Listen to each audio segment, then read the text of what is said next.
Hi, I'm Daphne Richards and this is Augie. Our question this week comes from Gail Allen, who noticed some strange cracking on her redbud tree.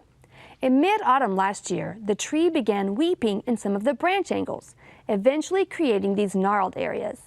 Well, one problem that leads to weeping wood is slime flux, which, like other bacterial infections, has a distinct odor. But Gail said there was no odor to the sap, and the canopy was not affected, both of which are very good signs that disease is not the issue here. But since plant diseases are often tricky to diagnose, we consulted Texas A&M AgriLife Extension plant pathologist Dr. Kevin Ong, who agrees with us that this is likely the result of environmental stress. Over the last several years, prolonged drought and excessive heat have been detrimental to plant health, especially trees. Without sufficient resources, plant growth slows and may become weaker. But then we had periods of abnormally high rainfall and plants were finally able to grow a lot, leading to heavy branches. This can stretch limbs apart, exposing interior plant sap, which would oxidize or might attract opportunistic microbes such as sooty mold, either of which would cause the black ridges seen here. The tree already seems to be healing over nicely, and Gail says that the weeping has stopped. The best way to keep this from happening again would be to water the tree well during periods of drought, which would lead to stronger, more stable growth over the long term. Our plant this week is larkspur, a lovely annual wildflower that you'll only need to plant once since it reliably reseeds each year. In spring, you should be able to find both seeds and transplants at local nurseries, but only transplants should be planted in spring. Wait until early to mid-fall, the same as you would for other wildflowers, to sow larkspur seeds. This prolific bloomer is great for native bee populations and is listed as deer resistant.